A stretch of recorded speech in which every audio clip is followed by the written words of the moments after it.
6:01. Just make sure you're. I will Or you're call, saying- well, no, we've got, I see, Hang on a second. we've got someone from each We've got locality. Stafford, we've got the Yep, city, we've we've got- got Spotsy, we're saying Potsy, and there's, Stafford, yeah, and there's 1, 2. yeah, Yes, you have. yeah, I count. Go ahead, go ahead. All right, I will call to order this meeting on May 20th, 2024, the Policy Committee of the Fredericksburg Area Metropolitan Planning Organization. Please rise if you are able for the Pledge of Allegiance. I pledge allegiance to the flag of the United States of America and to the republic for which it stands, one nation, under God, indivisible, with liberty and justice for all. All right, Mr. Anderson, will you please call the roll? Nick Bonke. Maurice Hayes. Jason Gray. Here. Shannon Holmes. Here. Will McIntosh. Here. Drew Mullins. Present. Chris Yakubowski. Monica Gary. Present.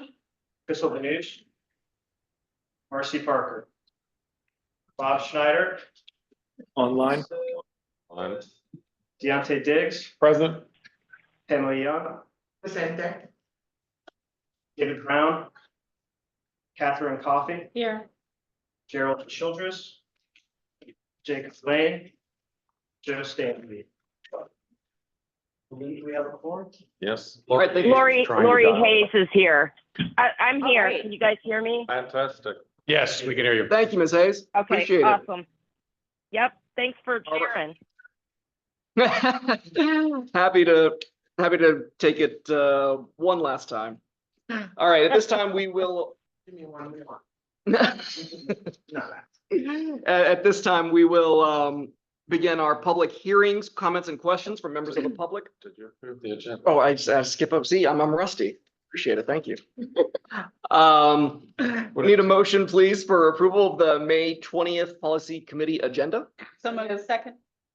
All right. Is this for the consent agenda? No, this is the approval of the agenda as. a Okay. whole. Item Item 4. item number 4. Perfect. All right, we have a motion. We have a second. Any further discussion? All those in favor say aye. Aye. Any opposed? Chair votes aye, motion carries. Now, thank you. Number 5, public hearings. Comments and questions for members of the public are welcome at this time related to the following. We will begin with public hearing 5A, the fiscal year 2025 Unified Planning Work Program. Is there anyone here who wishes to speak on this matter? Mr. Chair, we have one that has been received by email. All right, well, let's see if there are any in public and then we'll Okay, great. go for the emails. So is there anyone here in person who would like to speak to this? All right, hearing none, we will move on now to the email. Thank you, Ms. Gold. From John Walker, Draft Unified Planning Work Program, fiscal year 2025. Item, FAMPO River Crossing Parkway NEPA Alternative Study. I've expressed in the past that I disagree with alternative river crossing at this time and have others at previous meetings. I further disagree with river crossing parkway NEPA alternative studies until all current I-95 river crossing and US Route 17 overpass and interchange construction projects are completed and new traffic patterns are completely established. Traffic studies during construction of the above areas will not provide meaningful data. Item, word correction, Fort Walker / Fort AP Hill. The study includes use of both Fort Walker and Fort AP Hill. Word search and replace the remaining Fort AP Hill references with Fort Walker. There was another comment about the CMAQ STPG projects. Is that a public hearing tonight? That's gonna be 5C. Okay, I will speak during that. And that's the only comment with UPWP from this gentleman. All right. If there are no further comments on the UPWP, I will declare the public hearing for item 5A closed. Moving on to item 5B, adopting an amendment to the FY 24-27 Transportation Improvement Program to adjust funding for UPC FRT 0019 FXB GOES Transit Maintenance Facility HVAC. Is there anyone here present? Yeah. We'll be here all night. Is there anyone present who would like to speak to this matter? Do we have any online comments, folks online or submitted emails to this item? All right, hearing none, I will declare the public hearing for item 5B closed. Item 5C, adopting the allocation of fiscal year 2025 to 2030 congestion mitigation and air quality, surface transportation block grant program, carbon reduction program, and highway improvement program funds. Is there anyone present this evening who would like to speak on this matter? Do we have anyone online who would like to speak? Do we have any emails or other written comments submitted? Yes, sir. From John Walker, draft FY 28 through FY 30 CMAQ CR STBG project. Item, I-95 widening Spotsylvania County, adding a fourth general purpose lane to I-95, both northbound and southbound, between exits 126 and 130.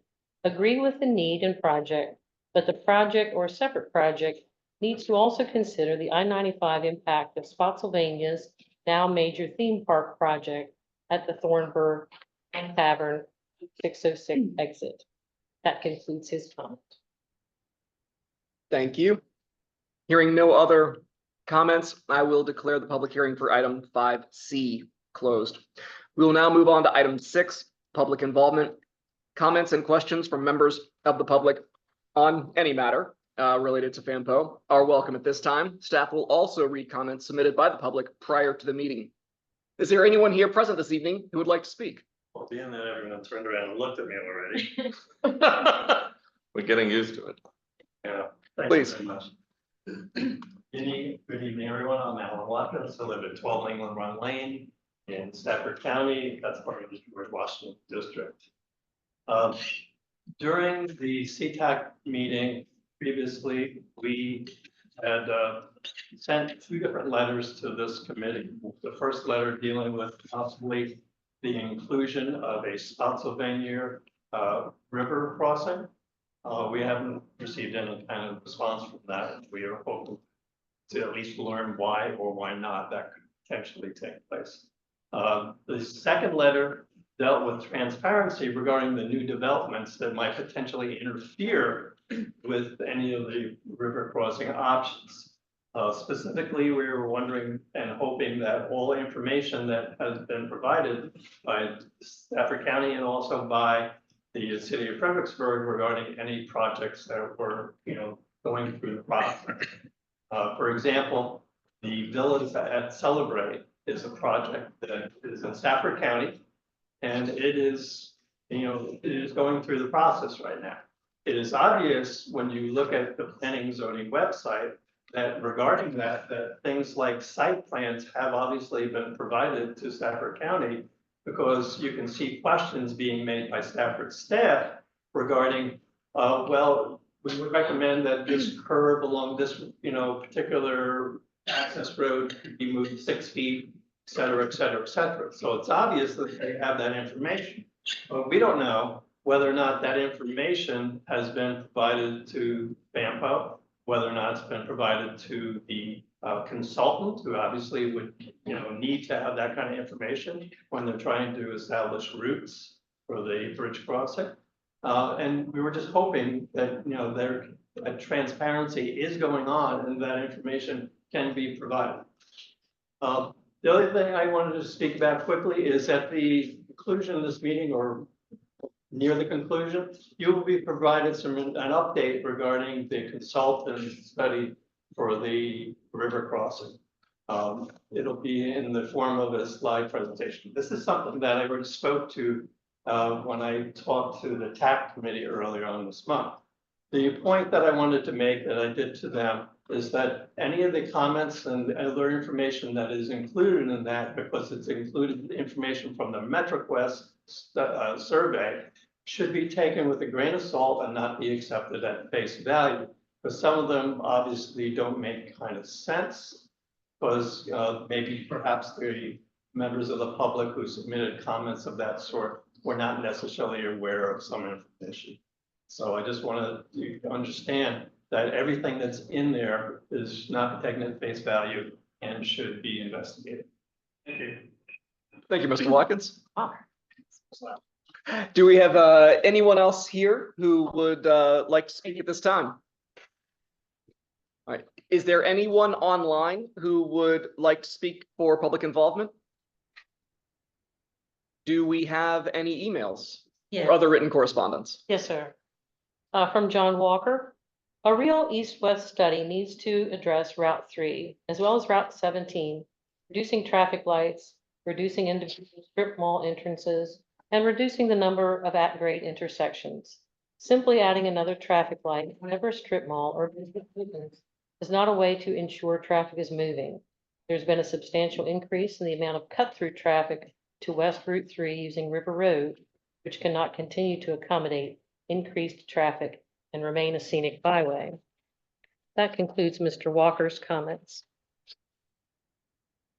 From the owner of Repair Carpet Cleaning. He is commenting to a post. Fredericksburg requests a design for the extension of Gateway Boulevard to Cowan Boulevard. His comment is as follows. Glad this finally came into fruition. It's amazing what Fredericksburg has accomplished in regards to the expansion of 95 near Route 3. That makes it easier for my work commute, for my carpet cleaning business. He gives us a website. It used to be horrible in the summertime, but at least now it's a little bit better. The construction done at Route 17 is much better now too. That concludes his comment.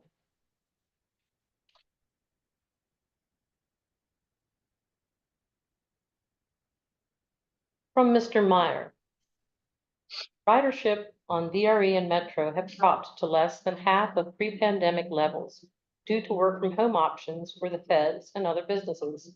Regardless of self-reporting data from these entities and the Fred bus service, the visible body count using these services is telling. The VRE commuter lots are less than half full on core work days, Tuesday through Thursday, and only 1/4 full on Mondays and Fridays. Same head count applies to Metro and why they have reduced the number and frequency of trains. They both need to reduce equipment and personnel to match the ridership. The taxpayer should not be funding savior dollars for something that is not coming back. The free-to-ride Fred buses are empty as they always have been, but now the few riders they have get to ride for free on our state and federal tax dollars. Stop the waste and fraud and abuse of our money. I have begged my Stafford County supervisor to stop Fred funding, but no one wants to touch the goose and the golden eggs. Same for VRE and Metro. Step up and do the right thing for Stafford County. Stop the funding. That concludes Mr. Meyer's remarks. Comments from Jane Leeds. As an advocate for the disabled and financially challenged community the past 4 years, I have yet to see or hear of any meaningful choices made by the GWRC FAMPO to the Planning Committee to facilitate the needs of our challenged residents. I've seen a lot of token choices made to try to create a facade of actually doing something. There are only a few helpful or meaningful priorities undertaken by the Planning Committee. Most of the funding, not most of it, most of the funding, if not most, is to facilitate drivers of vehicles. While that is important, it should not be exclusive to enable drivers of vehicles, mostly single drivers. Notwithstanding the popular use of parents having to drive their children to from athletic pursuits, scouts, play dates, music, dance lessons. Many of the latter could be assigned to using a light rail system, riding bikes, or walking. There were adequate accessible sidewalks. Many people walk to exercise and stay healthy, but they drive to the local gyms or schools to do it because there isn't any path, sidewalk, or trails to use. Does it make sense to drive somewhere to exercise? Walking is a great warm-up for that. Unfortunately, most places in the central region don't provide for that cost-effective method. The use of cars, gas, adding congestion on our streets, and creation of yet more pollution of our planet can be curtailed by having the resources and means to just be able to walk safely where we need to go. It's almost too simple a solution. Walking to, from, and using a light rail system reduces the need for large parking lots too, particularly in high density destinations. Congestion and high traffic volume could be ameliorated by creating another more efficient, clean, business smart, and reduced pollution by planning a light rail system that I've already mentioned.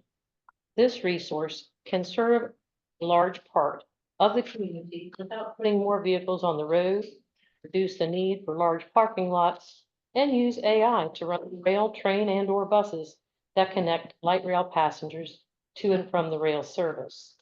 This kind of transportation system requires vision and planning, fiscally and for land use. One can't wait until it is needed to begin this process. High density areas need to be identified and land use planning adjusted to accommodate the placement of stations, equipment, support services, and accessibility. And that's a good place to conclude those remarks. We had a lot of public input this time. And Ms. Leeds has a second correspondence that's in your packet.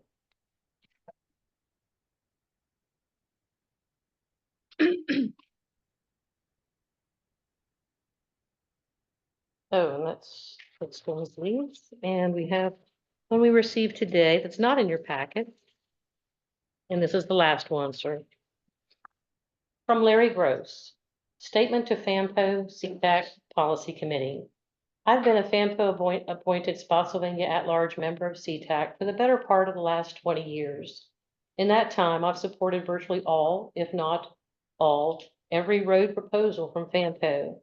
In that same time period, I've also supported 100% of Spotsylvania proposals, including many true connecting roads like Levels, Harrison, Spotsylvania Parkway, as well as the South Point Parkway. I have not opposed any project that Spotsylvania supported. I've supported improvements to I-95, CD lanes, Route 3 and Route 1 Massaponics, as well as a new interchange at Harrison Road. My positions have been and continue to be 100% in accordance with Spotsylvania County's stated positions that address both Spotsylvania needs and FAMPO regional needs. I very much support the smart scale concept.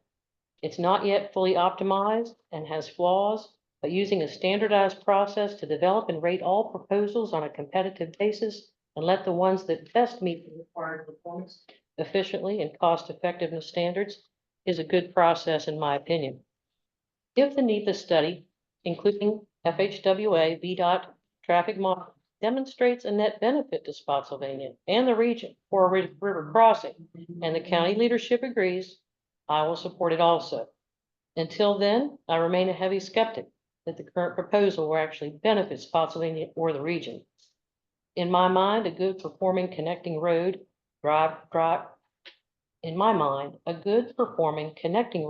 diverts existing traffic from other nearby roads, reducing congestion on those roads, and does not induce new trips. I'm more than happy to respond to any questions on my past and present role in FAMPO. I strongly support a regional approach to transportation per the MPO mission. I favor the individual counties also priorities themselves and through FAMPO when appropriate and part of a regional perspective. Very respectively, Larry Gross. That concludes our comments received. Thank you. All right, moving on from public involvement onto the consent agenda. Does anyone wish to remove anything from the consent agenda? Mr. Mullins. Yes, Spotsylvania County would like to remove the item B, Item 7B, 7B. adopting the fiscal year 2025 UPWP. Yes. All right, we will pull that and discuss that item separately. You move it to 8A so that it comes after my administrative report, because we may have a small amendment to the UPWP, and it's best if you discuss it after I've given the report rather than before. Will we be pulling it and any discussion will be about that?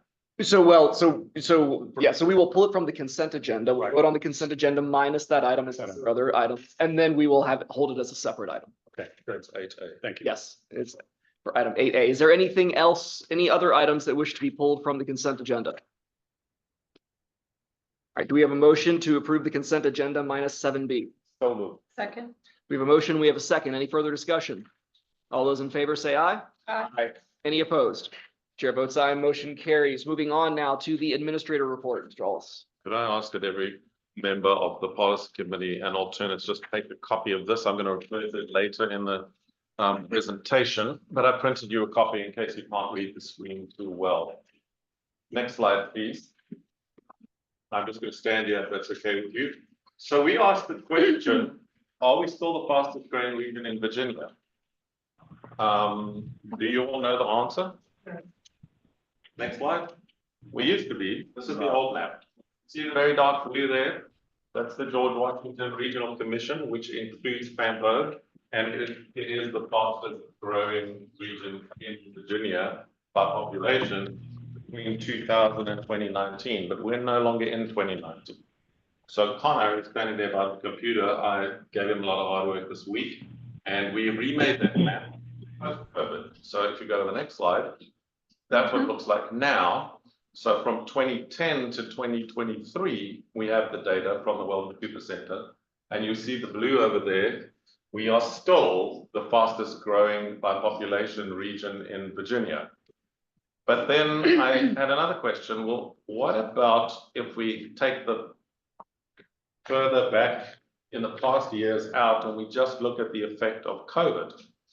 Did we during COVID remain the fastest growing region? Because we're aware of newspaper articles where people in Richmond are claiming that, you know, they're massive growth in some of their counties.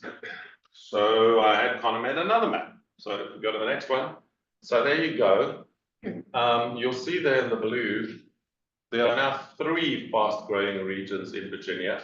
However, we are still the fastest growing region in Virginia. So we continue to have the largest, fastest population growth if you look at it by region. In other words, we're not looking at individual counties separately, individual cities and towns. We're looking at it by Planning District Commission region. We remain, even with COVID's effects, we remain the fastest growing region in Virginia. So why am I telling you this? Well, because when we do plan for the future, it's not changing. We continue year after year, decade after decade, we continue to remain the fastest growing region in the state of Virginia. So the population is moving here, whether we like it, whether we don't like it, they're moving here. And we as a transportation body, we have to think about how those people are going to move around in the future, because it doesn't seem to slow down. Just doesn't slow down.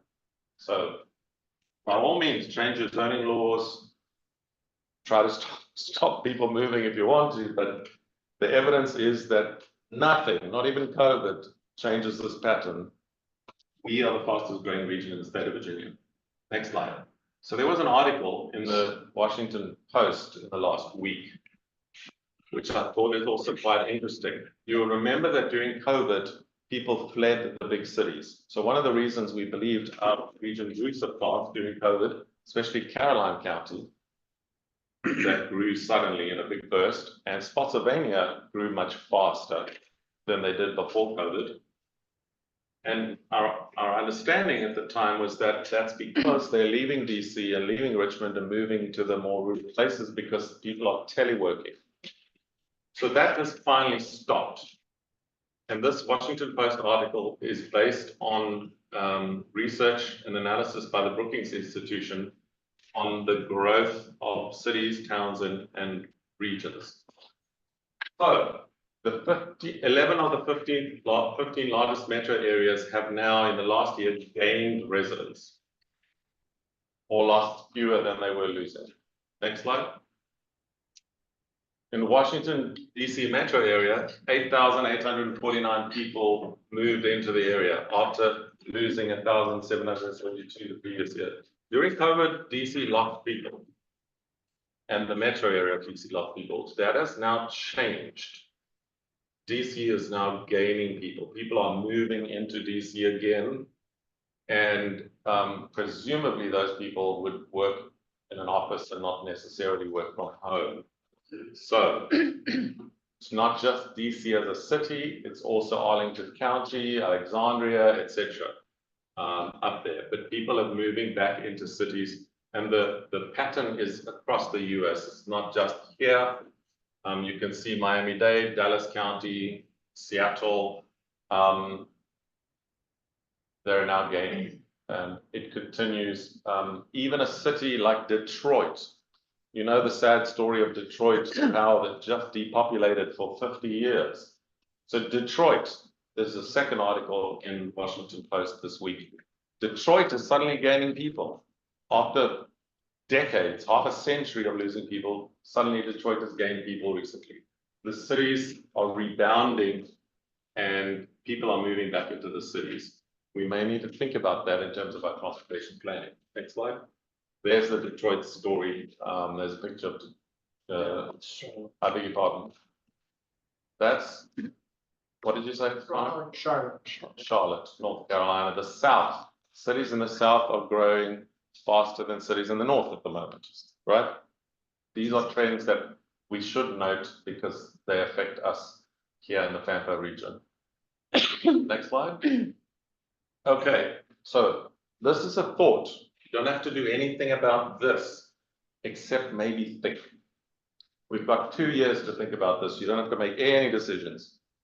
So if there's a better way to allocate CMAQ and SDGB funds without such a competitive internal process, should we explore it?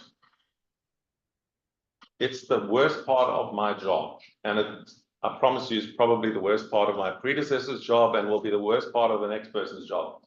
We, as the staff of the MPO, have to score your transportation projects, and we have to then propose allocating funding to them. And it always ends with everybody a bit unhappy, right? And we get the flag. So maybe this is a personal feeling here. But I've discovered that the Northern Virginia Transportation Authority does allocate CMAQ and SDGB for their region. They are the body that does it. And they have a way to do it that isn't as conflictual, if I can manufacture an English word, as what ours is. That doesn't work. As contentious. And let me show you the next slide. Next slide. Here, they do 2 things that we don't do. First of all, they ask each jurisdiction to rank the priority of their own applications. We don't rank your projects for you and then get you all upset. You rank your own projects. So you submit your projects and you say, this is our most important one, that's our second most important one, that's the third, and that's the fourth. You decide for yourself as the jurisdictions which projects you want to prioritize. We don't do it. The second thing they do, and this is just magic, they allocate funds to a jurisdiction based on a set formula, not based on the score of the project. So they have a formula which says, you get 28% of the money, you get 25% of the money, you get 32% of the money, or whatever it is. And then there's no ongoing fight every year about why this road got the money and not that road, and why that one scored 1 point more than this other one. And all of that annual drama goes away because of those 2 principles. The jurisdictions can rank their own projects, and the formula is agreed on a permanent basis what percentage of the money we get. And then when we get the call from VDOT which says, here's your money for this year, because that number varies, we as staff then just cut it by those percentages and allocate it to the projects that you have already prioritized. So our role would then be as a staff to check that your projects comply with CMAQ and SDGB federal legislation, which means we still have to score your project because we still have to show that it has a carbon reduction effect or an air quality improvement effect or whatever the case is. We still have to score them, but we don't allocate the money by the score. We allocate the money based on your priorities for your county or your city and based on the formula. Now, of course, that does mean that we have to agree the formula, and that's where the argument will happen. But it will only happen once, not every single year, because you will decide on a formula. Yes.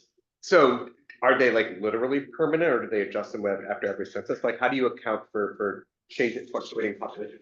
So they adjust them obviously based on census figures, right?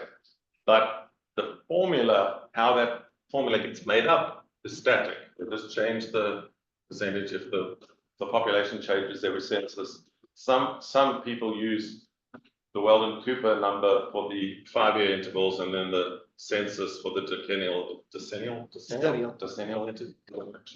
decennial. Okay, so just think about it. Don't have to do anything about it tonight. If you like the idea, then John and myself and Vicky and the staff will go and research ways to come up with a formula. You could use population plus lane miles of roadway plus some other thing for transit or whatever. We can come up with formula examples for you to pick from, to discuss, to whatever else. There will be a bit of arguing at the beginning when you're agreeing the formula. But once you've agreed the formula, the argument goes away for 10 years. We could just allocate the money every year and you pick the projects, not the staff of FAMPO.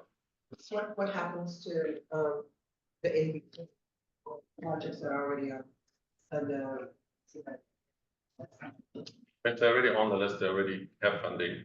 If you want more The funding on ones that did not, that, so, they will be part of the old. you can bring back any project every year. The methodology already allows that. So we don't, yeah, you can still bring back all your projects. It's that you have more control as a jurisdiction, because instead of us scoring the projects and then us deciding which project to give $5,000 and which one to give $1 million, it's predetermined beforehand and you have the control. So if you change your mind next year, you want a different project, it's all up to you. The jurisdiction decides. And I just think that's a superior way of doing this, in the sense that you don't have to fight every year, because you've got the right to choose your projects yourself.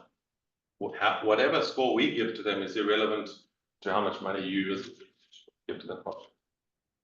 It's being done by Northern Virginia. I wouldn't suggest that it hadn't been tried. It's currently operational in the Northern Virginia Transportation Authority area. So what's different about the MBTA than us? As far as, Those two steps are the right, but what's different about their funding model or their funds that come in versus compared to us?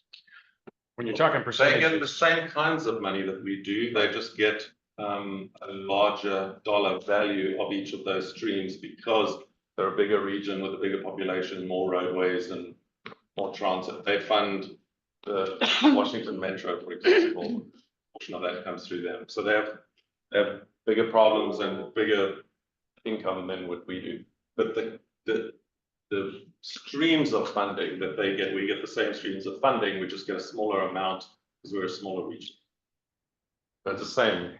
It's CMAC, it's SPGB, carbon reduction funds, and every so often we get what we call HIP funding, highway improvement plan funds, but that only happens when Congress decides to hand it out, and it's not every year, it's irregular, they kind of decide. Mr. Yakubov, thank you. Do you have any info on how they came up with their percentages? Did they base it on population? Did they base it on need? Like, or is it very complicated? And No, they chose the easy way out. They based it only on population. okay. I would suggest that we should have a combination factor here, because otherwise, just to be frank with you, They don't need to be here. City of Fredericksburg will get screwed every time. So I think we should do a combination of something like population plus roadway miles. You know, some kind of a combination. But John and I would go and research alternatives and come bring you a set of, you can do this or this or this or this. Well, no, I like that. I like doing it this way because it will streamline the process. But you're right, it's getting that formula. And we also need to be, we need to understand that we might need to tweak it a couple of times Yes. as we go, just to make sure that we're doing it and getting it. But once we get it right, Yeah. we can just let it go on auto. Correct. Yeah. And we have 2 years, because if you vote tonight on the CMAC allocations, our current policy says we skip a year. So we only do it every second year, which means you have 2 years so there's no rush. Don't need to get upset and emotional. We'll present alternatives, think through them, argue back and forth. don't like it, change it, come back with another. That's what I'm just trying to convey is that there's time, there's 2 years to do this. I just thought I'd start you thinking. Ms. Hayes, Yeah, I have a question, please. Yes. I'm sorry, I'm trying to work 2 phones here and I don't have my computer. We don't have internet at this place. We So can I'm hear just you. trying to follow the meeting as best I can. So Ian, we're back to the RTA discussion, correct? Is that what you're saying? No, no, this is for Okay. CMAC and STPG. Okay, all right. The Okay, annual all amount right, that we give out to jurisdictions. Yeah, Okay. and all right, there will so- be no vote on this tonight. Not even close to entertaining a vote on any of this. This is just Okay, for. all right, good. Okay. My apologies, you guys. It's just Sure. sometimes I can't hear what's being said there, and I apologize. Nope, No understood. problem at all. Dr. McIntosh. Lori, Lori Hayes, Yes, this is Dr. Young. You have my cell phone. If you Hi need there. anything, just text me. If you need anything that you cannot hear, let me know. okay. She's texting All me. right, thanks. You're texting my buddy next to me. Never Yeah, mind. she's talking to me. Okay, never mind. You're good. All right, So when you want to, all right. Dr. McIntosh. Do we have a way to quantify congestion in a way that could be plugged into this formula so that the dollars get distributed I mean, if it's congestion and carbon mitigation dollars, right? It strikes me that the formula should take into account the distribution of congestion across. So is that something we can quantify in a way reasonably precisely enough to be used in a?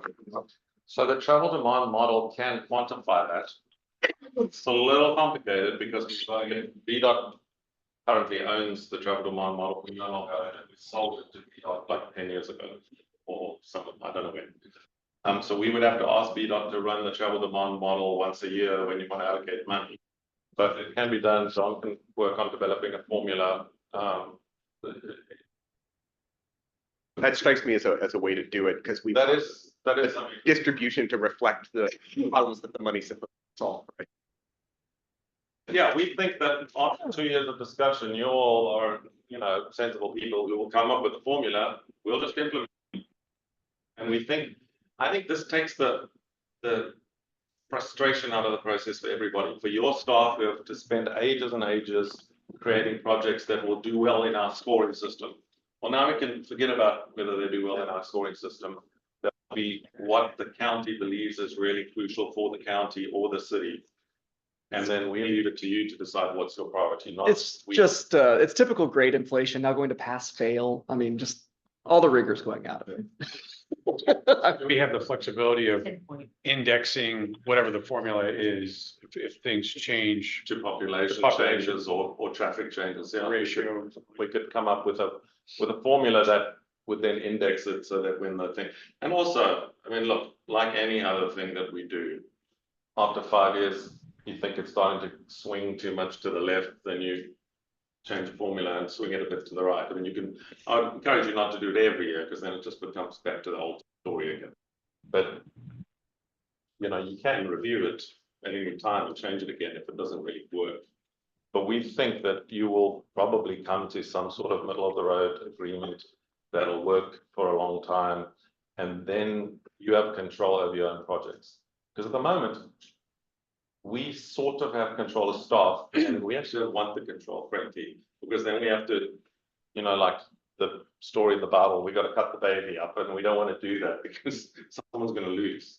And we don't actually feel like we want to be part of that fight every year. Question on that, back to it, just like to see upfront that we would start from a place where staff has provided some recommendations about what would be used and how, and formulating that to kind of give us a starting point. So basically, the only reason I'm telling you tonight is to see whether you're interested in the idea. Then we as a staff will go back, look at all of these aspects, come with suggestions, tell you what we think is not practical, tell you what we think is practical, and hopefully give you some options. We'll talk to VDOT. We'll give you some options. You think through it. You can do that in any months. You don't even have to have special meetings because we've got 2 years. So we'll just every so often bring you back a set of suggestions and then you can throw out the two you don't like and so on, and we'll build it together. Sounds good. Okay, next slide. Okay, this one is one that I'm going to ask you to make a decision about tonight, and I'm sorry, I got this at the end of last week after I'd already sent out your agenda. So what I've done is done this. You've got a printed copy in front of you. You can't read me. Let me tell you what this is and why it's in front of you. You'll remember Mr. Mullins asked us last meeting or the meeting before, has FAMPO modeled the impact on the region's congestion of building the Harrison Road interchange and simultaneously building the river crossing bridge? And my answer was, I can't recall the exact detail, but I will go and find out. So I did find out. I called the HBR consultant of the East-West study. They said to me, they modeled the Harrison Road interchange and they modeled the river crossing bridge separately. So the interaction between those two projects has not been modeled. They did then model all of the projects in the East-West study together to give us the combined impact. Yeah. One combination they did not model is building the Harrison Road interchange and building a river crossing bridge west of I-95 together. And that was the question. So the simple answer to the question is that particular combination we haven't done. And actually, there is some value in doing that because both of these projects have a lot of interest from the jurisdictions. You know, some jurisdictions like the one more than the other one, I get that. But the point is, both of these projects, there is a high level of interest in the future of these two projects. It's not been modeled. So now, I went to our current consultant who are currently modeling all the river crossing options. They're doing it right now. And I said to them, if I add an extra job onto your task order, what will it cost me to do that? So they said, well, they can do it. They would need to just build a model for the Harrison Road interchange because it's not part of their task order, and then run it together with one of the river crossing alternatives to run that model. They can then give us the congestion maps and the impact of those if we build both of those things together and answer that question definitively. But because it's not in their current task order for which we have signed a contract, there would be an extra fee. The extra fee is what I've given you in printed, and there it's up on the screen. It's about $8,000. Now, if you want us to do this, I can't wait till September. I need either tonight or at the very latest next meeting for you to decide that you want to proceed with it because they're running the model now, and we'd have to come back and do it again if we do it later. The preference is that they do it because every time you run the model, you change things, right? And you want to compare apples and apples. So we could, after the study, go and run the model ourselves and do these two things, but it's not going to be exactly the identical model run that they're doing. So then if there's a slight difference, you're going to all look at me and go, but it's not the same as that one. And that's the reason is that every model run, there's slight differences. You change where you put the gates that count. You change all sorts of little things. It's better to let them do it. If you want this answer, it's better to let them do it together with their current project. Where will the money come from? That's a very important question. Too late for me to now go and change the CMAC STGB allocations to get the $8,000 to do this, because we have, at your instruction last month, allocated every cent of the money. Except for, well, actually, I just realized what I'm telling you isn't actually true, because we have allocated a contingency in that budget as well. So actually, I'm wrong. I was going to say we have 8,000 in the contingency. We can take 8,200 out of the contingency for PL funds.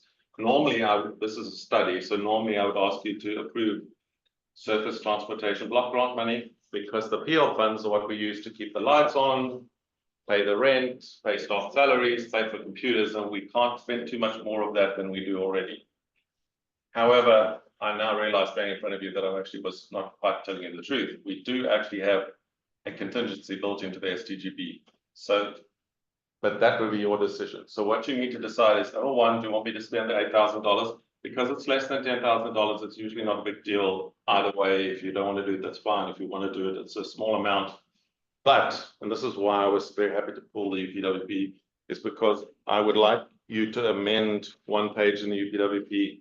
The total dollar amount we need to just change, so that VDOT doesn't call me next month and go, it's not in your UPWP, can't do it. So I think those are the facts. Mr. Chair, I'll take questions. But this one we would need to just make that one change in the UPWP if you wish to go ahead and do the model run and get the answer. All right, Dr. I'm just gonna say, I do data modeling and it doesn't cost me 8,000, but it's not my money. I'm all here. But I think that, with Supervisor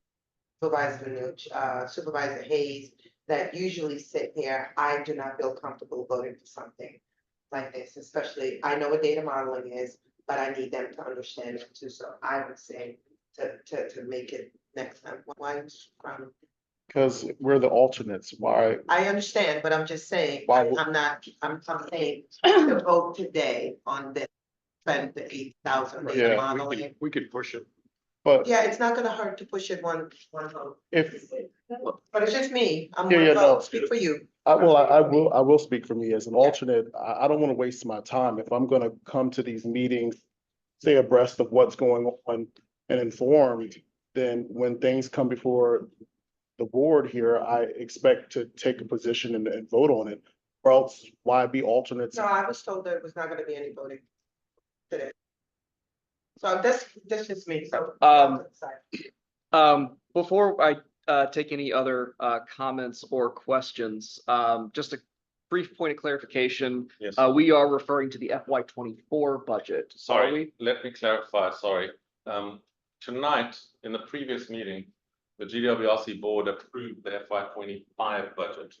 So the funds that I have to contingency use are in the FY25 budget, but this project goes till November, so it runs into FY25, so it's not going to be a big deal. I just want you to decide whether or not to proceed, and we can use from the FY25 contingency $8,000 on the 1st of July. So I won't spend the money till the 1st of July. On the 1st of July, we can do it. So, but with that, I just want everybody to be well, informed here. So if you take this 8286.06, that will leave us with a less than $14,000 in the contingency in the GWRC for FY25. Not saying that that's good or bad. I'd actually ask Chip to come in and give us some updates. So Chip, just in your opinion, if we were to use the project contingency funds in for FAMPO in FY25, Just 22,000.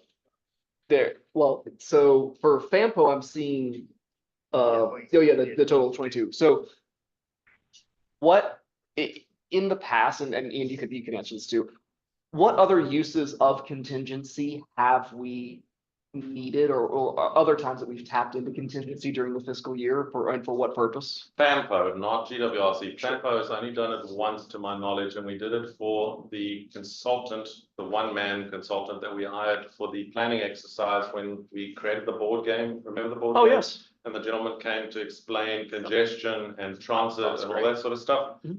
That time we spent, it was also like this, a small amount of money, but that's the only other time I can recall in my 4 years here that we used the contingency funds, because Chip and Kate rightfully have made us plan much more carefully in advance with the dollars.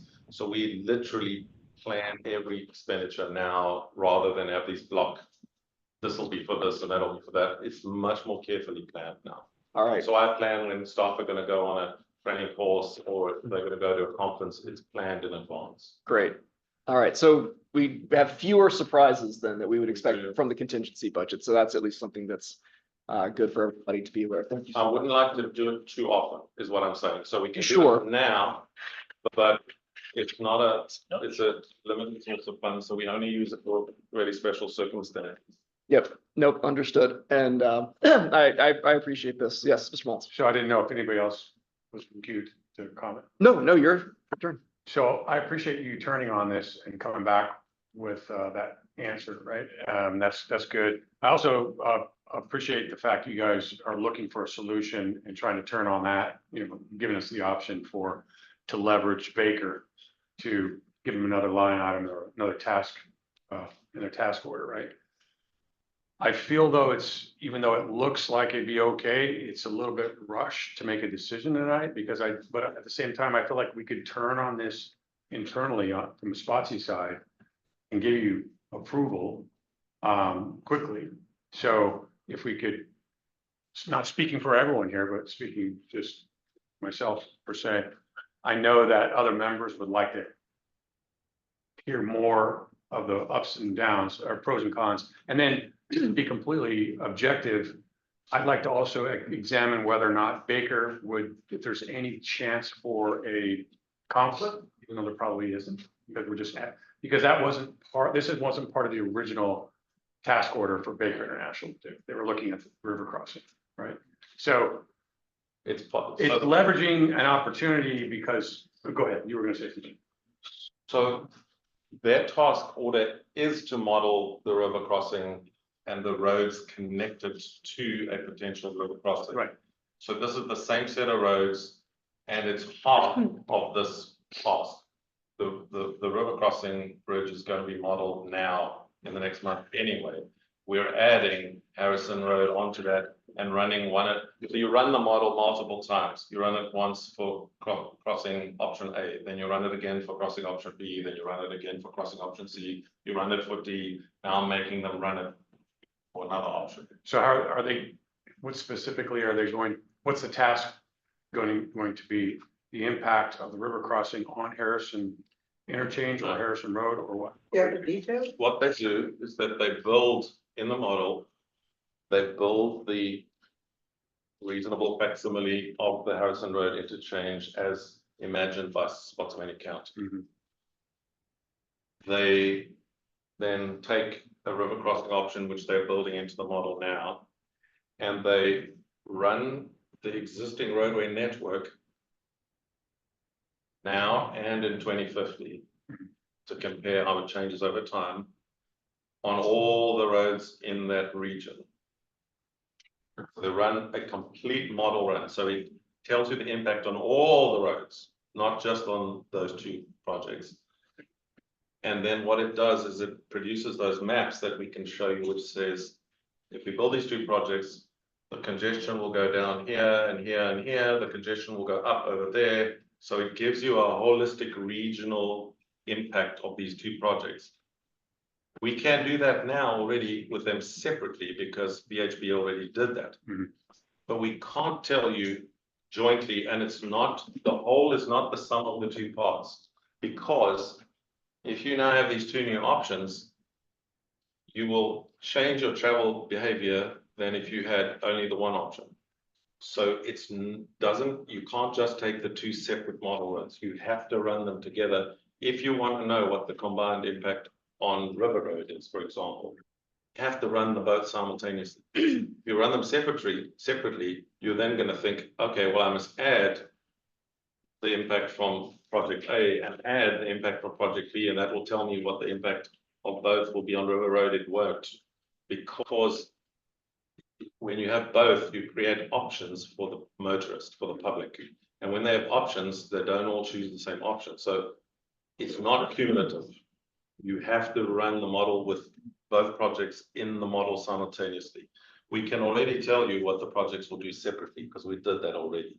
We can't tell you what they'll do together in the current circumstances. So we'll be asking the consultant, when you run your other 4 model runs, we want a 5th model run by adding these two projects simultaneously to the model, and then tell us what happens to Route 3.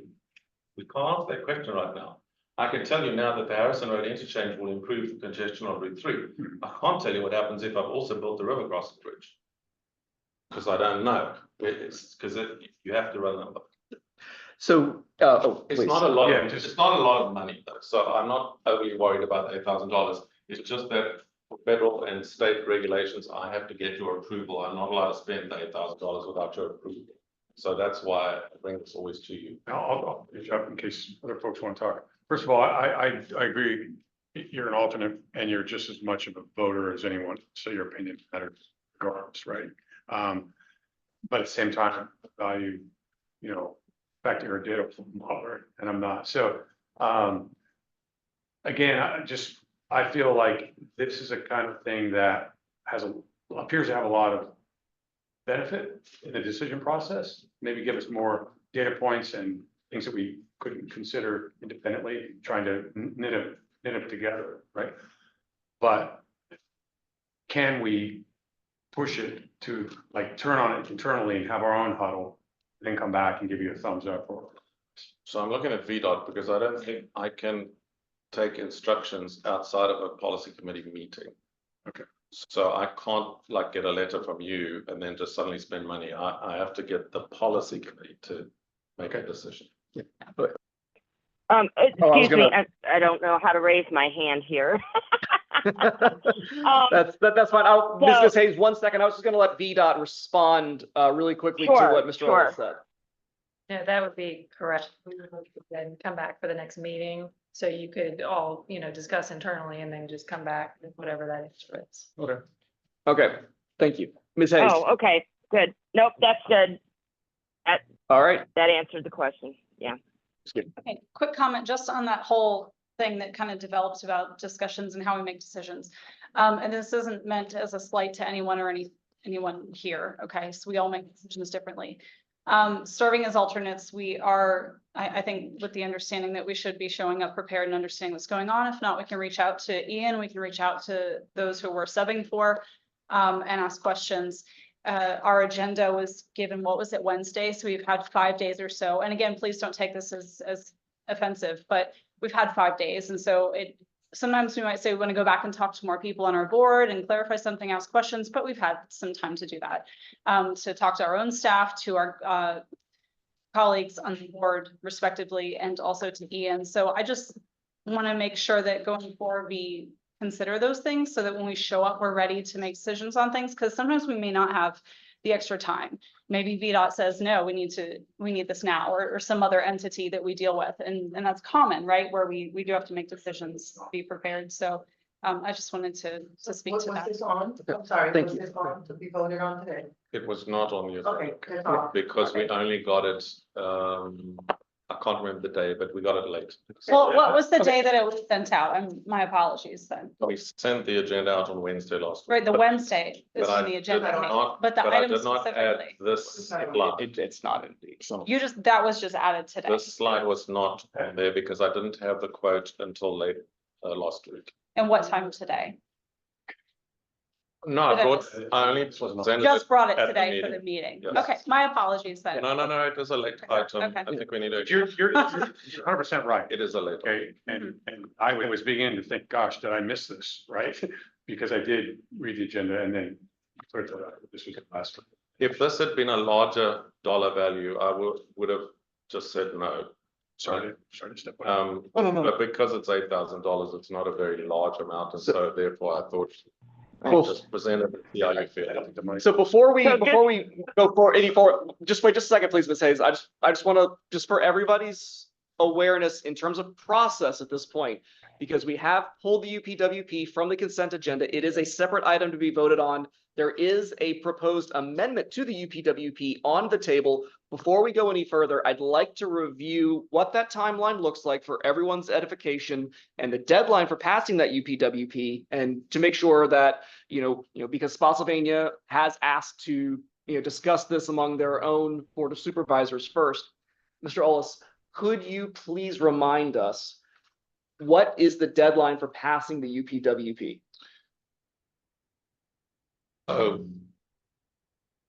We should vote it through tonight because DRPT has already closed their process for allocating next year's funds, and a copy has to be in there. So what we do is because they always ask for it early and we never get the UPWP done on time, we send them a draft of the UPWP with the understanding that at the next meeting of the policy committee, we'll give you the signed copy, right? So that's what we do.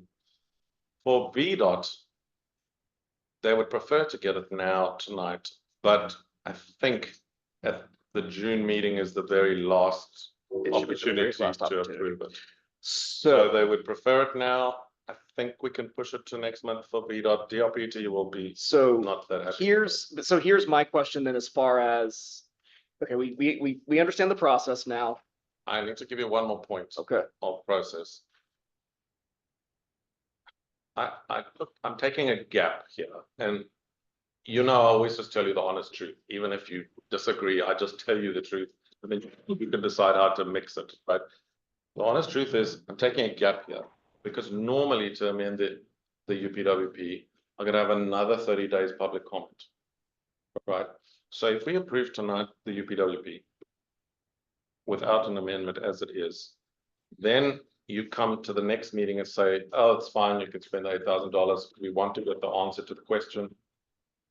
Then next meeting, I have to start a call for public comment on the UPWP. I've got to have another 30 days of public comment, but you don't meet in July. So I can only then approve the UPWP in August, which means that the timeline is problematic because then the consultants finished with the modeling, they've moved on to the next phase. So we then only get approval for this in August. So frankly, and I'm telling you the truth, I mean, just the facts. The facts are, I saw the gap that if I can tonight just show you this thing, if you're okay with it, if you want the answer, which you'll have to tell me if you want the answer. Because it's only $8,000, if we make an amendment tonight, I don't have to go through another 30 days of public comment. And I don't have to wait for the July recess when we don't meet. So I'm taking a little gap here, but if you're not comfortable. So the last point I want to make, and then I've got Mr. Yakubowski and then Mr. Mullins and then Ms. Gary, is that in the UPWP, it states what we are allowed to do. But it does not say we will do all of those things. Correct. Therefore, we could approve the amendment to the UPWP, even if we choose not to move forward with this study. That's true. So I So it's did. just permissive. That's right. The UPWP is permissive. Everything within the UPWP can be done, but does not all have to be done. So just throwing that out there for everyone's knowledge as well, that just editing the UPWP does not approve the project tonight. Mr. Yakubowski. You can skip me. I'm actually, no. It's like, come on. Okay, we asked for this. It's $8,000. Let's just throw it in there. If we don't do it, we don't do it. If not, it's gonna cost us more. We're not gonna get the right kind of data if we try to do it later. So I don't know what the hangup is. Let's just do it. It's $8,000. We asked for it. And, you know, it's one of the things that Sponsor wants to do the Harrison Road interchange. Right. You know, you guys want to do the river crossing? Yeah. Let's find out what happens if it happens. I mean, let's just do it. I mean, Personally, I agree with you, Yeah, but I was, you know, I don't mean to insult anybody. I'm just saying, can we like, yeah. All right, let me clarify something. We pulled this, or I pulled this not because of that. I pulled it because of end product one in 4.7, and that's the actual RTA related documents. So this Sure. proves studies and research on an RTA. We were real clear in April that we did not support going forward with an RTA. So this is being inserted in, and you're going to continue to do the research and build a product anyways, as I read it. And so that is actually not 100% correct. Again, it is permissive. It gives us the option to do it if the policy committee agrees to move forward with an RTA. I'll let Mr. Ellis answer. Actually, we've not inserted it. It was in last year's UPWP that everybody voted on. Yeah, so we never added that to the UPWP. So why can't we just strike it? Exists. Why can't we strike it? You can, but what I'm saying is it's not something we added this year. Okay. It's not new. We haven't I added. think for clear, I'm the new guy, so. Yeah. Understood. Drinking mama's milk, basically.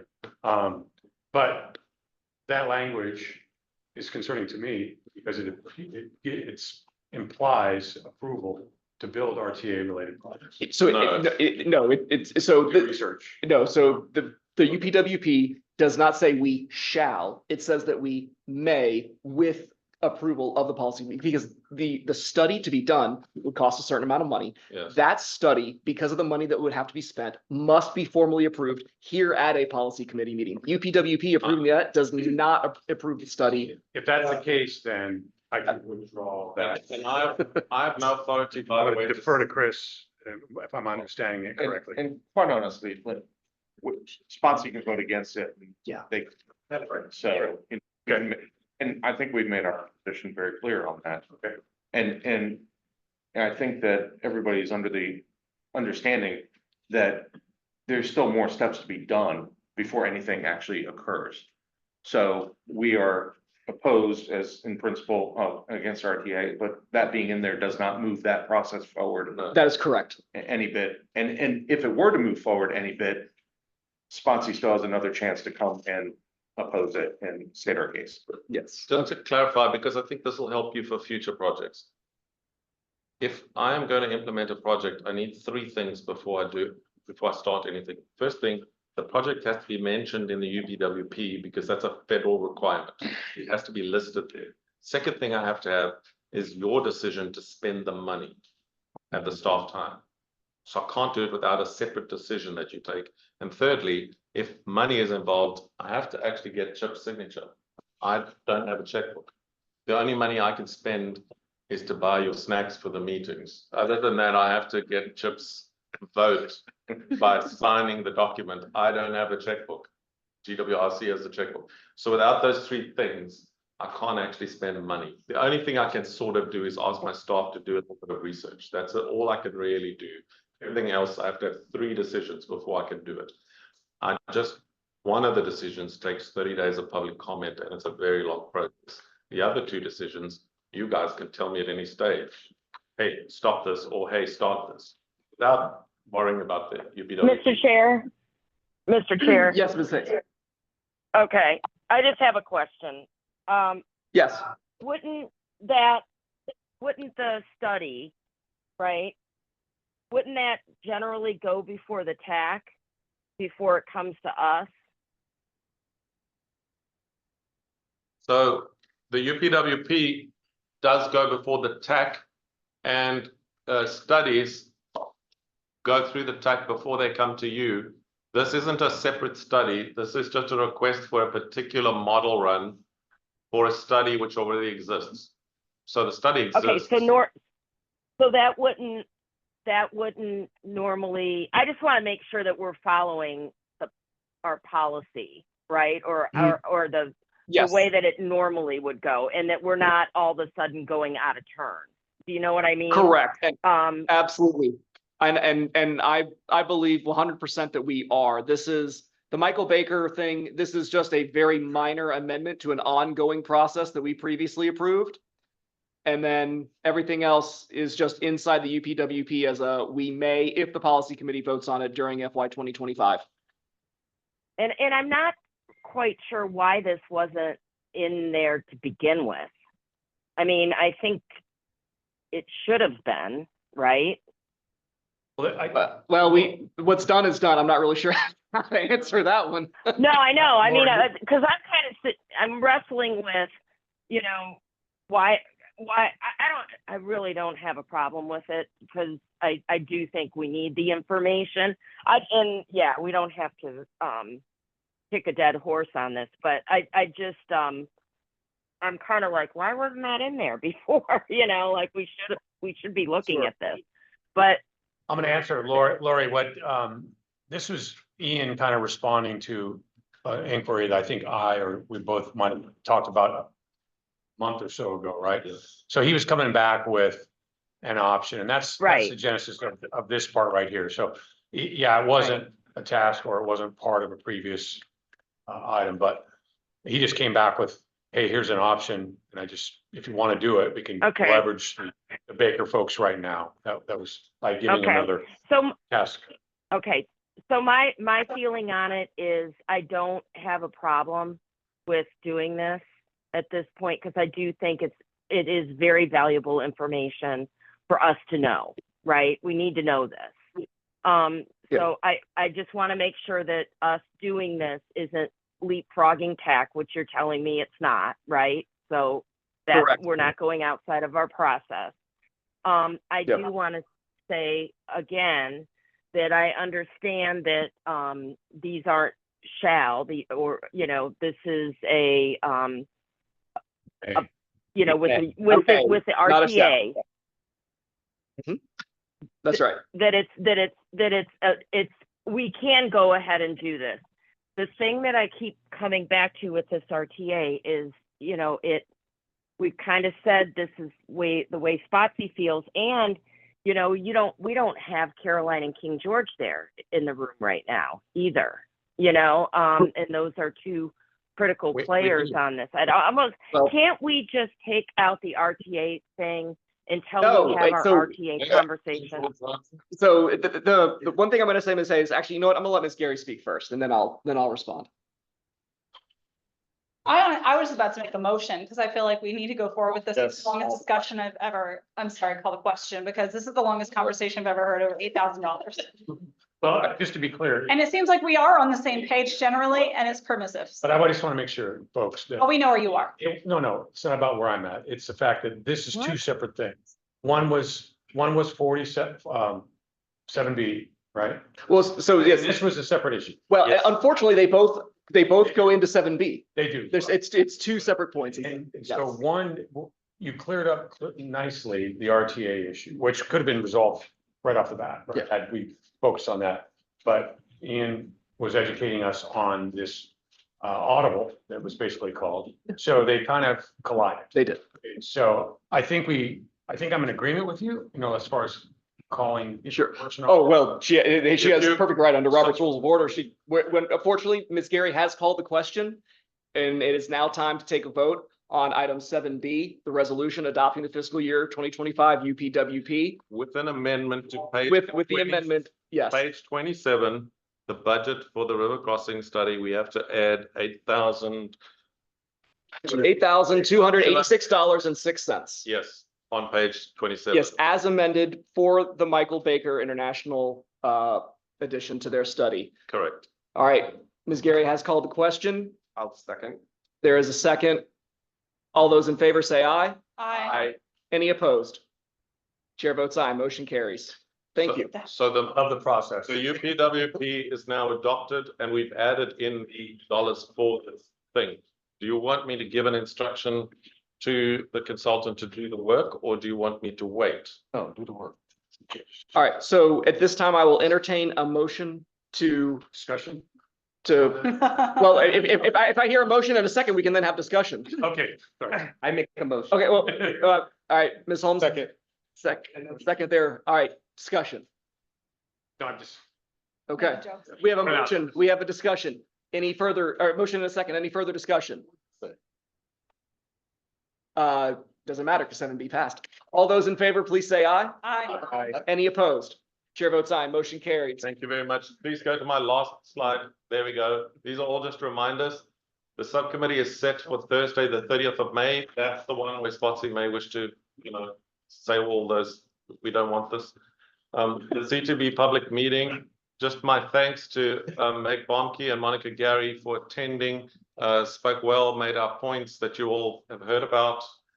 Tomorrow is the VRE ribbon cutting for the upgraded Fredericksburg train station right here next door to this building. So all are welcome to attend that.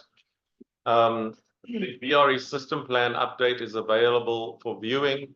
They're making a presentation to the TAC next month on this, and if you wish, we can ask them to make the presentation here as well. That includes things like Saturday and Sunday trains in the future, reverse commuting trains in the future. It's their 2050 plan.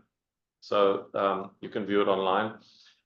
We just want to congratulate Stafford County. We heard this morning that they've been given $520,000 by the federal government for their own Safe Streets for All action plan and a bike ped plan, which you might be very interested in doing. All right, pushing that. And the FXB Goats Transit Strategic Plan is out for public comment, but it's closing soon. So please look if you wish. These slides will be put on the website by 8 a.m. tomorrow morning, so that if you wish to download them and go through them again, you're welcome to. Thank you, done. All right, thank you, Mr. Ellis. All right, at this time, we have action and discussion items. Item 9A, Resolution 2438, directing a public comment period for an amendment to the FY 24-27 Transportation Improvement Program. We were gonna put this in the consent agenda, but because it's a large amount of money, we know everybody was asking about this project. So what we did was we included an explanation for you attached to the item in your agenda, which you got last week. It's an old program, which has, I think it's $1 billion. It's a very large sum that was allocated long ago. And the last portion of that money now needs to be put in our tip. We are not approving any money. It's not our money to approve. It's mostly state money that was approved years ago, but it's not in our tip. And there's a federal requirement that if we don't put it in our tip, they can't upgrade the rail line any further because we won't approve the tip. So they've asked us to please put it in our tip so that they can carry on accessing those dollars to spend on the upgrade of the rail line. So that's why it's a big amount of money. It's a sort of a 10-year project that's been on the go for many, many years. And we hope that the explanation that was attached, if you scroll down, is it still attached? Yep. There's the details, there's a letter there. There's the, you know, some further information about this project. It's an old project for upgrading the rail in Virginia, and really we don't have much to do with it. They're going to upgrade our train stations. The first one, the opening is tomorrow. They're going to upgrade the Brook and the Leland train stations in Stafford. They're going to add pieces of extra track. They're about to finish adding the third track in Quantico. I don't know if you've been around there recently, but they've already created the third track and they're using it. Although the second track is now no longer in operation because it's no longer tied to the main line. But anyway, it's done. This is what this is all about. Do we have a motion for this item? It's to direct a public comment period because again, we've got to have public comment for 20 So days. moved. All right, Second. we have a motion, we have a second. Any further discussion?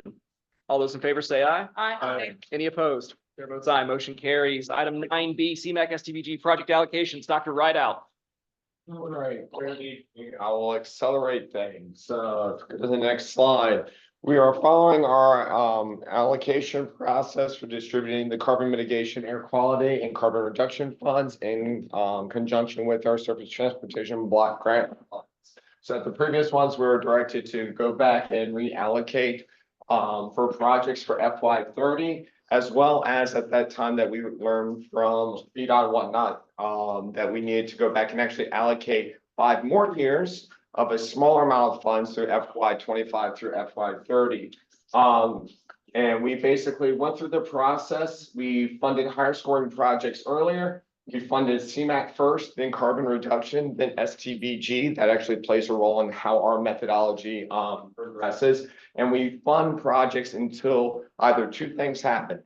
They reach their requested amount. So if they ask for $1 million, we fund them up to $1 million, not a dollar more. Or the methodology has some kind of checks on it that you can only receive up to X amount in a given year. So you can only receive up to 50% of the funds in a category for that year, regardless of what the ask is. So we do both of those stages.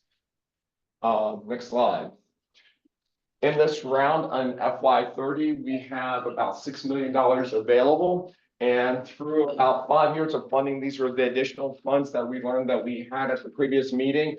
We have about $3.7 million, but it's very much front loaded in FY 25 and it diminishes slightly. And this is where a couple of times that small little amount of money gets divided up in a slightly different way.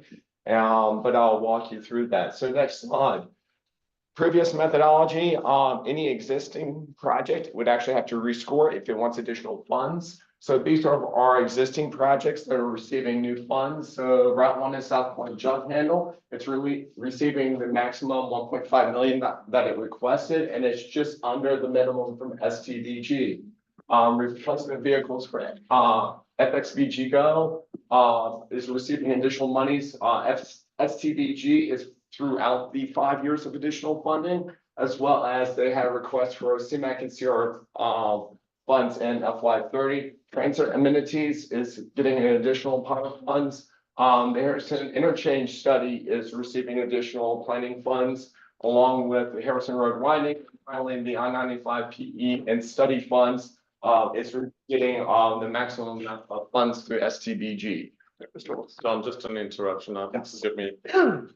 This you'll be interested in. If you look at project 38, transit amenities, that STGB funds, that is set aside for Stafford County, that 163,000. If Stafford County doesn't come up with a transit project, then the transit operators can apply for the funding for any jurisdiction. But it is set aside for your county. Next slide. I'm really bad at that.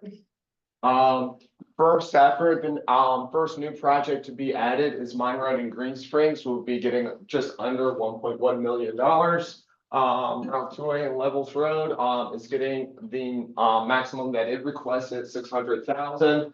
The VCR trails are both getting the CMAQ and carbon reduction allocations for active projects. And a very kind of how the dominoes kind of fell. Harrison Road and Lafayette Boulevard intersection improvements. This was kind of the lowest rated roadway project. Ended up getting the final year of carbon reduction funds, so it's going to actually have a small amount applied to it. Spotsylvania, Route 1 in Massaponax, it's receiving its full requested $1.1 million, but it's only getting a portion of its STBG request. It's not a lot of cascading STBG funds after we did the allocation. And finally, Stafford County Route 1 in Coachman Circle is getting FY, I think 28 through 30, a smaller amount of CMAQ and carbon reduction fund. 491,000. So then for those last projects you didn't know about last month because we funded them with the additional funds that we got. It wasn't in the original allocation. So that's a Stafford project which we didn't have on the list last month. And then if we go to the next slide, transit on Spotsylvania Transfer Center to Kalahari, 2A quarter service extension, 2 new studies, each they tied in their scoring. They were identical, so we actually split the funds between the 2 programs. So the exit ramp and road as well as the master plan update both received about just over $54,000. And finally, the heavy duty bus vehicle purchases got a small remainder amount of funds for STBG. So those are the projects that how the allocations went per year ended up receiving funding. In some cases, it might actually be a small amount of funds stretched over a couple of years. In other cases, it might be a larger amount of funds only in FY30. But we basically completed our CMAQ STBG process. We are seeking approval on other projects. And as Ian mentioned, that we might be coming back with a few other recommendations of how the methodologies go. This is a very unusual year because we actually programmed 6 years of funding. There's about 110 kind of funding calculations in the previous CMAQ. This round added another 140 or so. So this was a big one. Even though it's small amounts of funds, it kind of did weird things, but it funded projects and it's what we're seeking, and I'll entertain if you have any questions. All right. Thank you, Dr. Rideout. Now, with that presentation, we also have the LRTP update timeline. Mr. Ellis, if you could help us understand the connection here between Resolution 2436 and that timeline. There's no direct connection. You will need to vote for the project list and all the funds we are allocating to that project list. However, the timeline is kind of a warning because we have allocated all of our money. Turn to the next slide. Here's the warning. It's a 1-pager. So we have to write a new long-range transportation plan in FY27. On the 1st of July, we go into FY25. The last time any scenario planning was formally done in this region was in 2012. And with COVID and everything else, it's very out of date. So you don't have to by law do scenario planning, but it is recommended. So if we are going to do scenario planning, you have to do that before you write the LRTP because you've got to know the answer to the scenario planning before you go and write it in the document. So if we do that, if we decide to do scenario planning, we have to do it in FY26. But we are not going to allocate CMAQ and STBG money next year. in January, February 25 calendar year. We're going to only allocate it in 26 calendar year about this time in 2026, which is about a month or 2 months away from the start of FY20. No, 25 starts in July. sorry, I'm wrong. The point I'm making here is we don't have funds allocated to do that scenario planning. So we may need to next year come to you and say, hey, we need to find some money if you want to do scenario planning. And the idea behind scenario planning is that you look at economic development, you look at the creation of housing, and you look at how transportation fits in with that. And then you do scenarios. What if the region grows slower than we planned? What if it grows faster than we planned? What if we have another COVID? Scenarios that could totally change the congestion or the transit operation or whatever. That's what you do with scenario planning. So you need to think over the next 12 months, do you want to do the scenario planning? And then we have to find the funds to fund a consultant to come and stand here and run.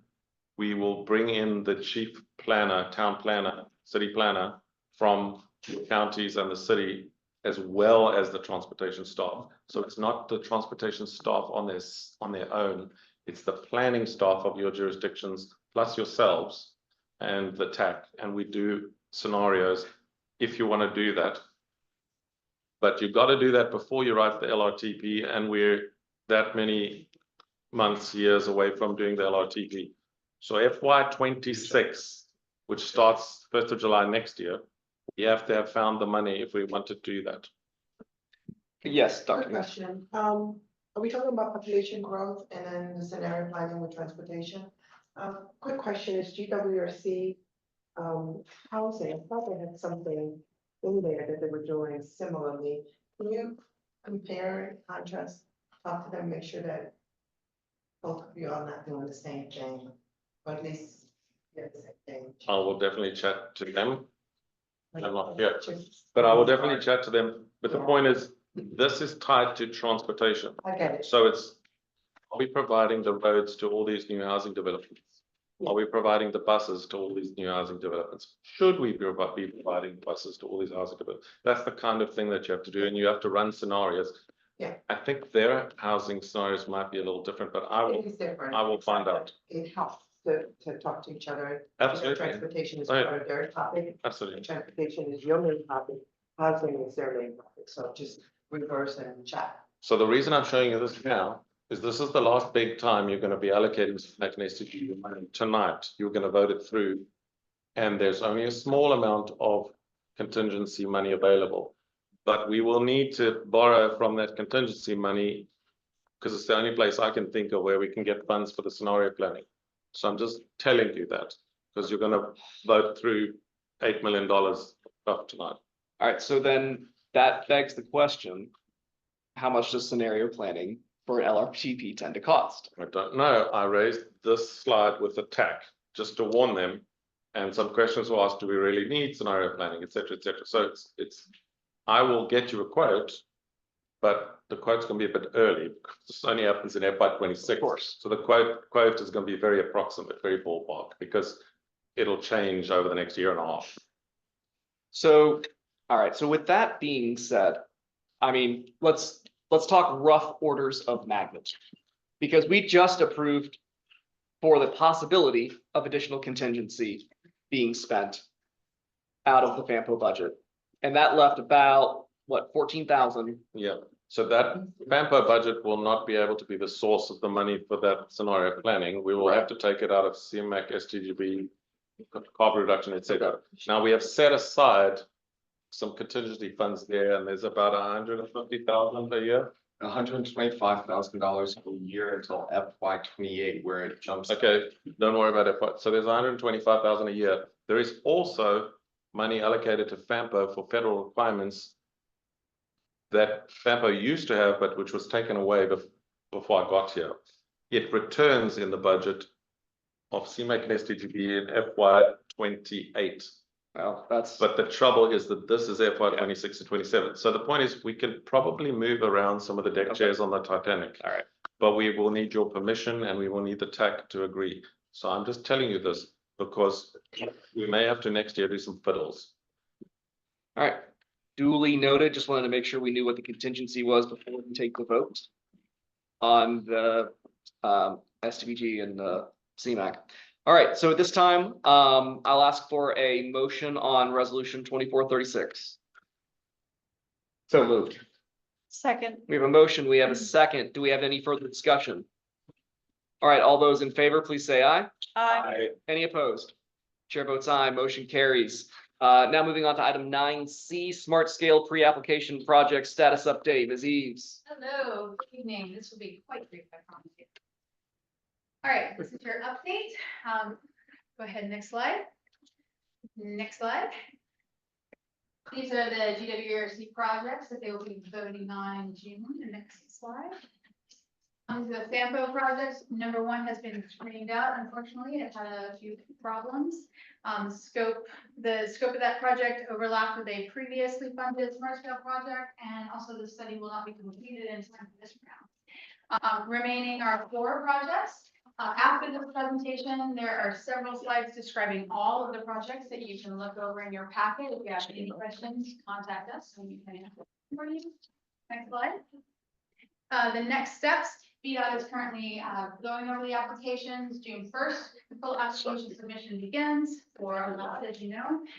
June 3rd is our next TAC meeting, and they will endorse 4 projects for GWRC. They've still got 5 to go. June 17th, we're going to be in front of you, having you approve all 8 applications, GWRCs and FAMPOs, because all of them are within the FAMPO jurisdiction, so they will need your endorsement for their applications. June 24th, GWRC board is going to be approving their 4. And then by July 15th, all of those documents have to be in. And that's where we're at. Next slide. And questions? Go ahead. Mr. Wallace. So just to reduce that to one decision, we need all of you to talk to your staff that are on the TAC.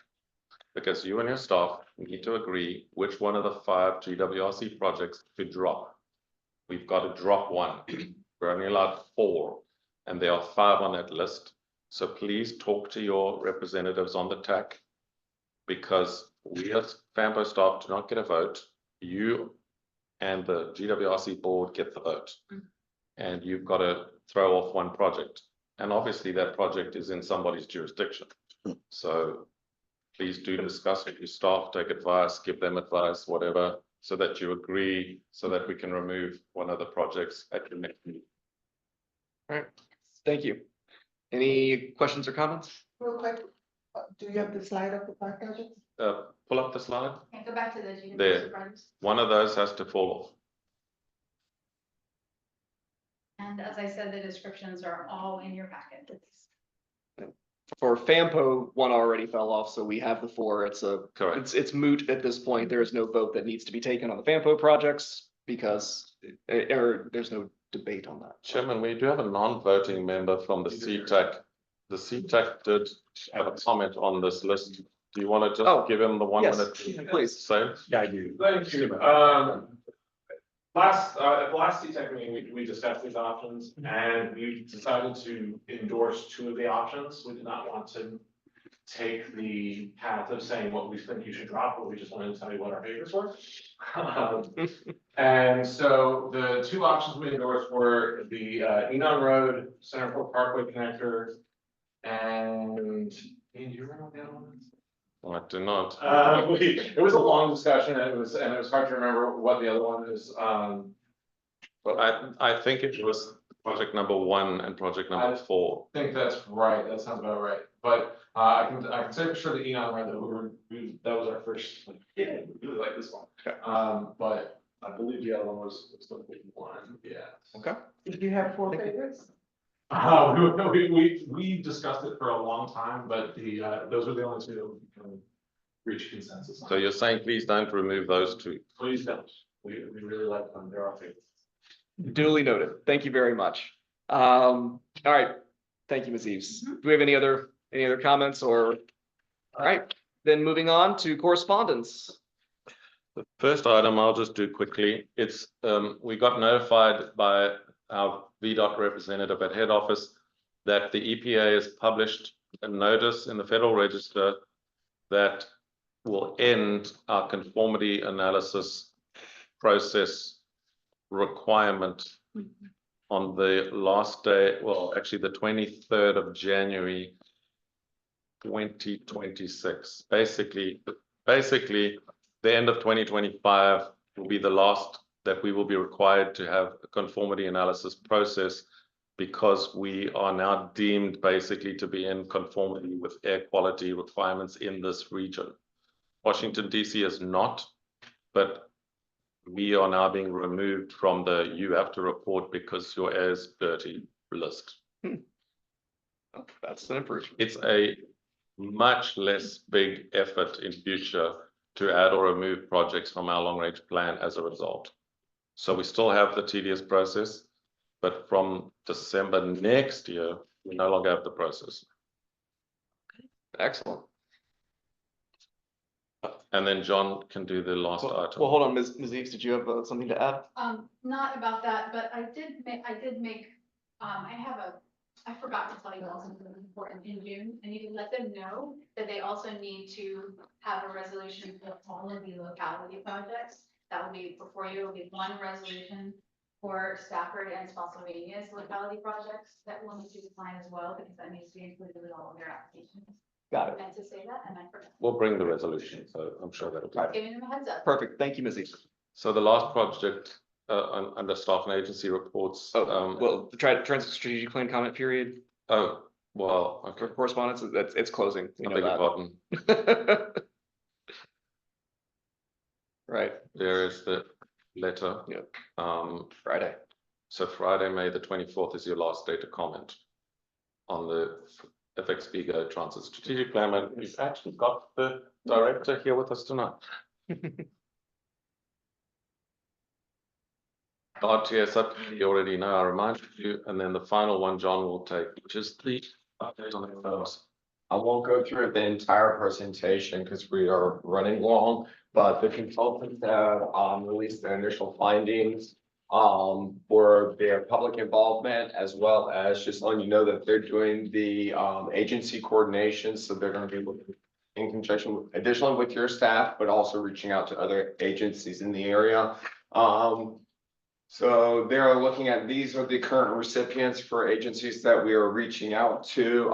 Any additional ones, they will try to follow up with that as they are identified. The other big item was that, of course, the public engagement closed. We've had a pretty significant response through our online surveys as well as our in-person meetings. We had just over 260 respondents to the online survey. We do have understand the geographic distribution of those. We had a consensus that most folks agreed with the purpose and need, and the top concerns were congestion, environmental protection, and neighborhood impacts. Folks were allowed to submit comments. So out of those 260, we had just under 400 comments in particular areas. They kind of clustered them as well as seeing a distribution, and they did find my test comment out in the middle of Chesapeake Bay. So I knew that they zoomed out. So they found it. So I was happy with that. But we had a fair amount. You could see that the comments generally follow a lot of the alignments. They asked for the survey folks to rank the options, and generally speaking, all four options had some level of agreement, some a little bit more than others. We'll get into that. But the one that definitely had the consensus of that they didn't want was that they didn't want a no build solution. That was significantly lower than the rest of the options. Depending on the zip code of the respondent, Stafford County and Spotsylvania County residents typically wanted option A. The city of Fredericksburg was the one who actually preferred option B, and I will jump back to those maps. And Just that, John, don't move off that one so quickly. Do you all see those numbers? Because it surprised me that the Spotsylvania people who took the survey, they were the most against not building the bridge. Do you realize that? It's a really small sample size though. It is true, but we've done the survey before with 1,000 people and got the same result. Next slide, you can go on. Wow, see how it works. So, very small. looking across different zip codes, you'll see kind of a consensus that generally option A was slightly higher than other options. And then with the city being the other ones, and if we only had like one or two items, we identified that in the zip. And with the survey, with the 1 through 5, it didn't mean that you have to do 1, 5, 1, 4, 1, 3. Like in the case of Caroline County, if you just want to put 1 for a lot and then put 5 for no build, you're allowed. So it's not just something that is, well, we got a 4 because I really didn't have a second best option. You could vote all 1s if you wanted on these or all 5s. And here's another strange thing, the public in Fredericksburg want the option that goes right through the wetland and the environmentally sensitive area. That is the option they chose, right there, City of Fredericksburg zip code, there's what. Back to the map really quick. So which option? A is the eastern option that goes around that was preferred by generally the county. Option B is the one. City residents want that option B. And even looking a little bit deeper in, because staff is reviewing, actually, this is all the consultants and utilities, we're still reviewing all the staffs, like we're checking the IP addresses and whatnot. Option A and B were the only ones that had the 5-star option as being the top number choice. Those two were definitely the top 2, and I would say these generally were okay, not the first choice, but the thing that definitely came up last in any of that received the 1 stars was the no bid option. All right, yes, Dr. Young. Can you tell me if you, can you drill down to see the responses, where they came from? Are they clustered in a different area, in specific areas? So we have Zip codes there. a zip code. That is about as far down, but we can look at it through those areas because the 2240X are basically the zip codes that are along the road. So if it's 22405 or 6 in Stafford, or if it's 1 and 8 in Spotsylvania, sorry, yeah, 7 or 8. There we go. Yeah. But yeah, we have that, but we did not geocode where that component is located. The computer was. Were you able to tell if there were duplicate surveys? Yeah, we looked at through the IP addresses. The only thing that stood out there was that there are 3 instances where there was at least 3 responses from the same IP.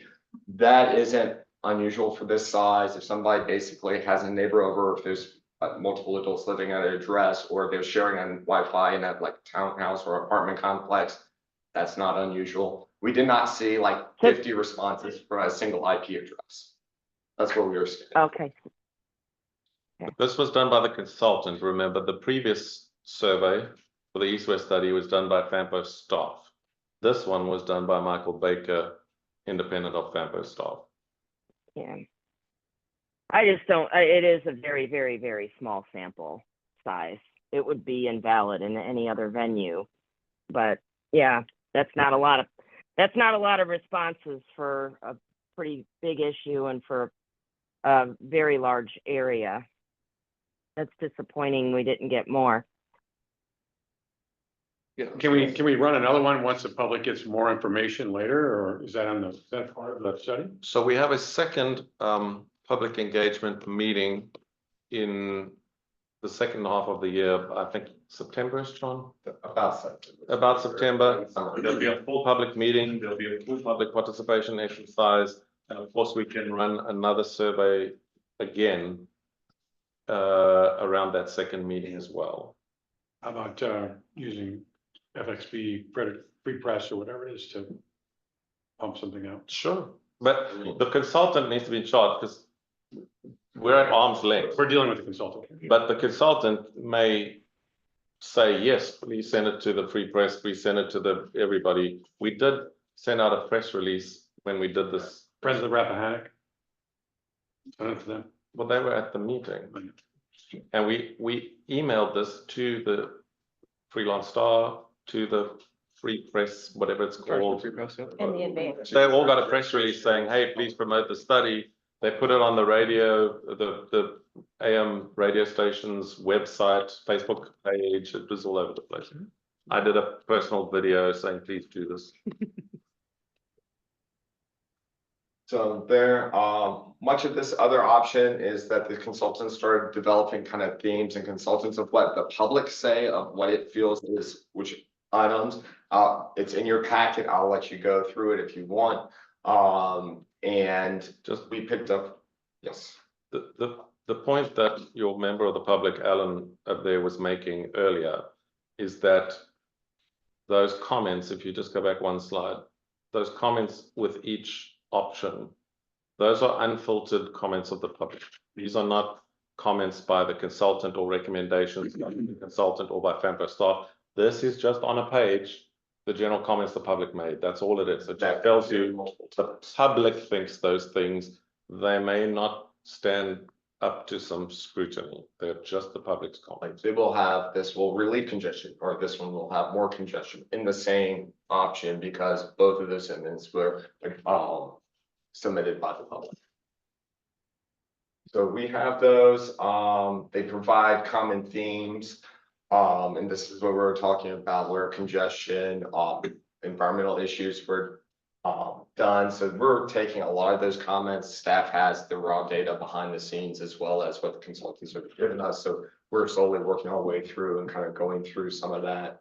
But if anybody has any further questions or specifics, they go into some detail, doing some content analysis. And of course, that's something that staff can also check and verify as we move through this. So they're basically, from their results of this study was that all 4 of the current options are moving forward. Nothing in this survey identified that there was going to be a major issue item. They did have a couple of little tweaks here and there just to try to align the center line a little bit better before they go in, as well as they've added this little connection spur potential to Celebrate Parkway so that Celebrate Parkway could access this without going on 17. Or if this comes through, it connects at a T-junction there. So it's just adding that as a option to consider as they move forward. So they're currently doing the traffic model analysis. So this is the analysis which will tell you what the impact of building this bridge will be on your local roads.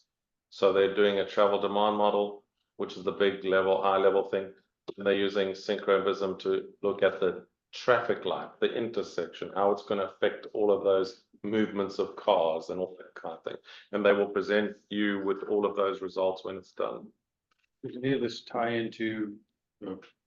Yeah, so I'm adding a task onto that list. It's that same list, I'm adding one small task onto the list. Quick question from me, because I've listened to most of the conversations, but the 2 main routes, Courthouse Road and Garrisonville Road, are they synced in? Like, can you see a modeling of that now when you're syncing in? yes, in the FAMPO travel demand model, the region is refined. So we'll see small impacts. But they won't be modeling that far away in the Vism and Synchro because it's too far away. The impacts on particularly Garrisonville Road will be minimal.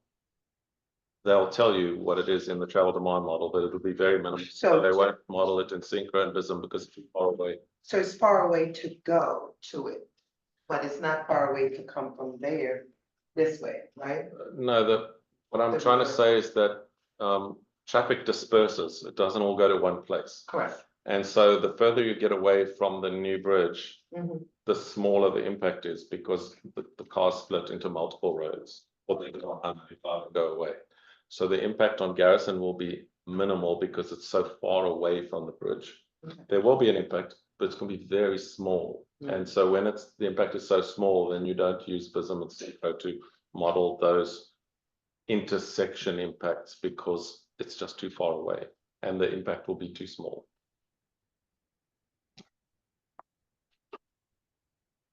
Thank you, Dr. Rideout. Appreciate it. All right, at this time, any further board member chair comments? I don't. All right, if there is nothing else Thank to come you. before us. To Mr.